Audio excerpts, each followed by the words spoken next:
வணக்கம், welcome to சுவை six. இன்றைக்கி நம்ம பார்க்க போகிறது காளான் பிரியாணிங்க. நெய், தேங்காய் எண்ணெய் சேர்த்துக்கிட்டு, அதுக்கப்புறம் பிரியாணி மசாலாலாம் சேர்த்துக்கிட்டு, முந்திரி கொஞ்சம் சேர்த்துக்கிட்டு, அதுக்கப்புறமா பூண்டு, இஞ்சி சேர்த்துக்கலாம். அதுக்கப்புறம் வெங்காயம், பச்சை மிளகா சேர்த்திக்கலாங்க. எல்லாம் முழுசாகவே சேர்த்திக்கிறோம், எதுவுமே நம்ம அரைக்கலை. அதுக்கப்புறம் பார்த்திங்கன்னா மல்லி இலை, புதினா இலை சேர்த்திக்கலாம். டக்குன்னு செய்யலாங்க. காளான் ஒரு பாக்கெட் வாங்கினோம்னா அரிசி 1.5 டம்ளர் எடுத்து டக்குன்னு செய்யலாம். மல்லித்தூள் ஒரு 1/4 ஸ்பூன், மிளகாத்தூள் ஒரு 1/4 ஸ்பூன் சேர்த்துக்கலாங்க. இப்போ காளான் சேர்த்திக்கிட்டோம். மொட்டு காளான் தாங்க அரிஞ்சு வச்சுருக்குறோம். கலர் மாறாமல் இருக்கிறதுக்கு தண்ணியில் போட்டுக்கலாம் அரிஞ்சு. அப்போ கலர் மாறாது. முதல்ல அந்த டஸ்ட் எல்லாம் எடுத்துகிட்டு தண்ணியில் போட்டுக்கலாம். அதுக்கப்புறம் பிரியாணி மசாலா சேர்த்து வதக்குறோம். பாருங்கள், இப்போ தயிர் கொஞ்சமாக சேர்த்துக்கிறோம். தக்காளி சேர்த்துருக்குங்க, ஒரே ஒரு தக்காளி. அரிசி சேர்த்திக்கிட்டோம். சீரக சம்பா அரிசியில் தாங்க செய்வேன் நான் எப்போவுமே.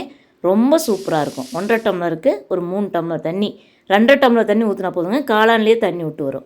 தேங்க்யூ.